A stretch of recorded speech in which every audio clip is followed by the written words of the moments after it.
गुरुवर्य सज्जन महाराज सायखेडकर यांना साष्टांग दंडवत करून आणि जमलेल्या सर्व श्रोते सज्जन मायबापाच्या चरणी साष्टांग दंडवत करून कथेला सुरुवात। आता या ठिकाणी सुरुवातीला विचार करायचं झालं तर शिक्षकापुढे विद्यार्थ्यांना शिकवणं जरासं अवघड असतं।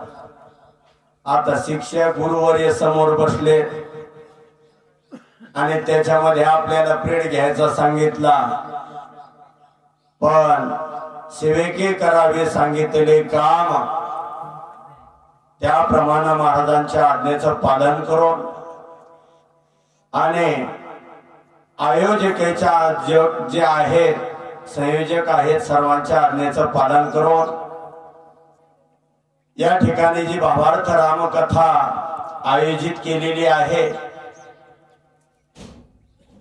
या कथेचा जो आरंभ आहे हा योगायोगानं किंवा माझ्या नशिबानं मला मिळालेला आहे।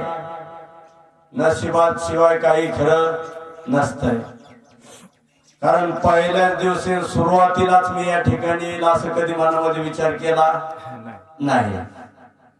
पण आपल्या परिसरामध्ये कथा चालू असते, आपला कधी त्या ठिकाणी उपस्थिती नसते, याची थोडीशी मनाला खंत वाटली आणि सहज विचार केला। बसल्या बसल्या विचार केल्याच्या नंतर महाराजांना फोन लावला। महाराज म्हणले काही हरकत नाही या, आणि त्या योगाने या ठिकाणी येण्याचा आलेला हा योग। या ठिकाणी कथा भाग अशा प्रकारचा चालू आहे। लक्ष्मणाला शक्ती लागलेली आहे।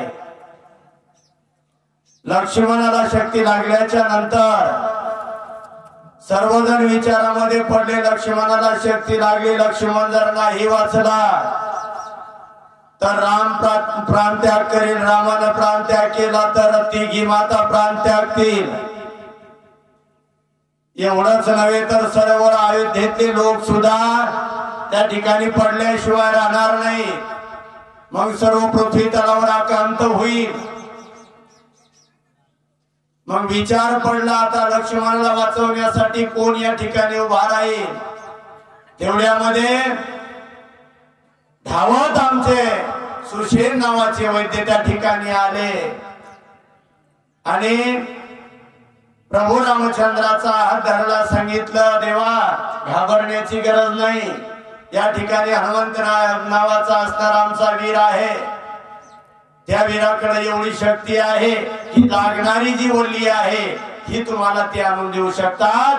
ती वल्ली द्रोणागिरी नावाच्या पर्वतावर आहे आणि ती वल्ली हनुमंतराया तुम्हाला आणून देऊ शकतात। म्हणले अंतर, म्हणले 12,04,440 कोस जायचं, 12,04,440 कोस वापस यायचं कायम। म्हणले दिवस निघायच्या आत। म्हणले शक्य, म्हणजे अशक्य काहीच नाही देवा, फक्त तुमची कृपा लागते।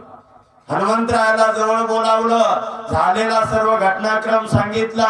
आपल्याला तिकडे पाठीमागे जायचं नाही, पण महाराज म्हणले कथेची लिंक लावा, म्हणून हनुमंतरायाला जवळ बोलावलं। हनुमंतरायाला विचारायच्या अगोदर हनुमंतरायानं सांगितलं, मज सारिका दूता असता तुझ एवढी कोण चिंता, क्षणार्थे जाईन द्रोणागिरी आणि लक्ष्मण वाचविन जाण पाहे रामा। काय सांगितलं? मज सारिका दूता असता। आता हे एकच नुसतं मज म्हणले, माझ्यासारखा दूत असताना तुम्हाला चिंता करण्याची गरज नाही, पण माझ्या शब्द लक्षात ठेवा, माझ्या म्हणले, माझ्यासारखा।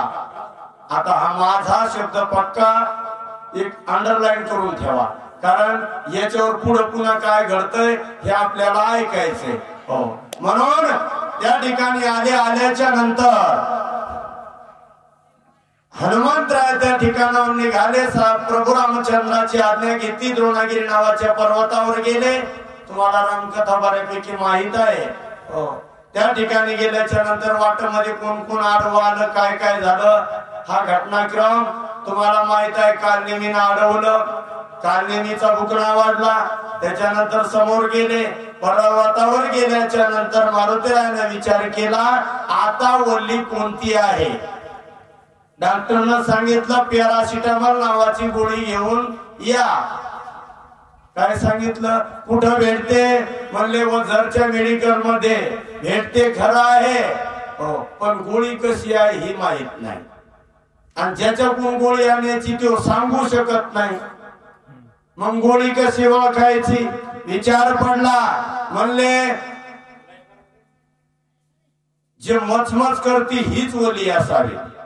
हे आपल्याला काय करेल चकमा द्यायली म्हणून ती हाताला येत नव्हती.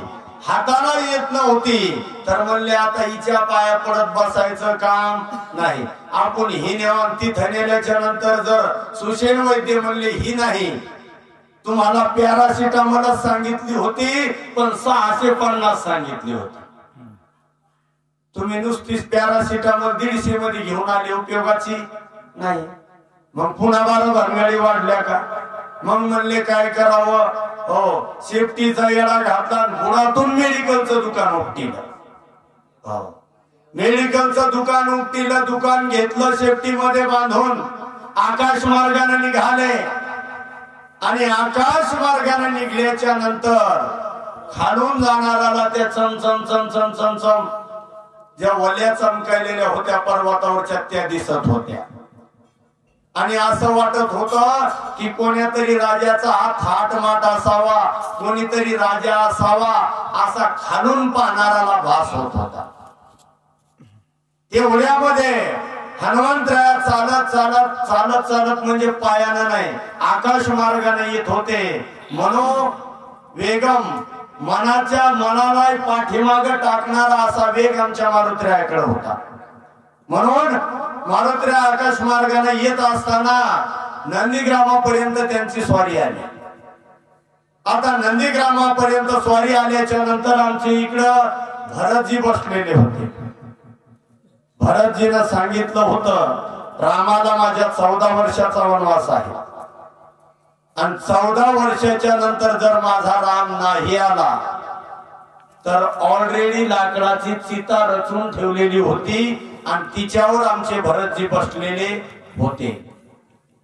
जर प्रभू रामचंद्र 14 वर्षाच्या नंतर जर परत नाही आले तर या चितेला अग्नी लावायचा आणि या ठिकाणी आपला प्राणत्याग करायचा.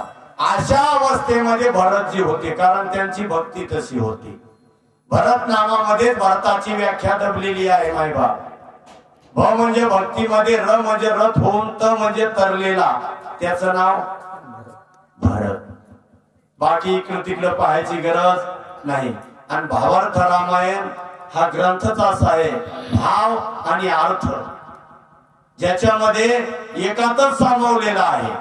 तुम्ही दुसरे ग्रंथ जर पाहिले तर त्याला अर्थ दुसरीकडून आणावा लागतो पण इथं तसं काही नाही. याला सगळं जाग्यावरच आहे हो, बाहेरून काही घ्यायची गरज नाही. म्हणून भरतानं वर पाहिलं. भरतानं वर पाहिल्याच्या नंतर भरताच्या पोकळ डोक्यामध्ये आलं म्हणले हा कोण असावा इंद्र असावा. आणि हा इंद्र गरोन्मत झालेला आहे. हा उन्मत होऊन आकाश मार्गानं स्वैराचार करत हिंडत आहे. ही गोष्ट कोणाच्या लक्षात आली भरताच्या आली. समोर काय होतं पाहू. मने केवढा उद्धत वाद्य लावणी अद्भुत अप्सराच विमानात सैरा वितरत आकाशी. इकडं भरतजीनं विचार केला मायबा हा जो इंद्र आहे ना हा उन्मत झालेला आहे आणि हा उन्मत होऊन आपल्या पुष्पक नावाच्या एका विमानामध्ये अप्सरा सोबत घेऊन हिंडत आहे.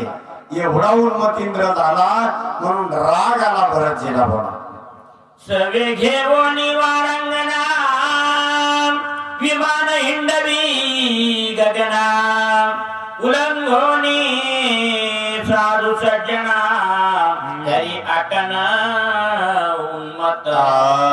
म्हणले हा जो इंद्र आहे ना हा उन्मत झालेला आहे आणि उन्मत होऊन या वारांगण आहे ह्या घेऊन याला रात्रंदिवस तरी कळायली का? हा टाइम किती वाजताचा आहे? आता हा टाइम अंदाजे सकाळचे 2:30-3च्या दरम्यानचा असावा, बरोबर आहे महाराज? 2:30-3च्या दरम्यानचा टाइम असावा आणि या वेळेला जर हा इंद्र उन्मत होऊन फिरतो तर हा किती उन्मत झाला असा भरतजी मनाला विचार करू लागले. बघा, जो त्रिसवे निरत झाला मध्य प्राचनी मातला, जो धनलोभे भुलला त्याचा गेला विवेक. म्हणून म्हणले बाबा इट लावा इट. उन्मत होण्याचे काही प्रकार आहे. जो धनाने उन्मत झाला तो वेगळा आणि जो स्त्री सोबत असणारा उन्मत झालेला आहे ना त्याला काहीच कळत नाही महाराज. त्याला साधू कळत नाही, संत कळत नाही, काळ कळत नाही, वेळ कळत नाही आणि असा हा उन्मत असणारा इंद्र झालेला आहे असा विचार भरतजी करू लागले. वेशागमनी जे रता वा हे सर्वदा अति उन्मत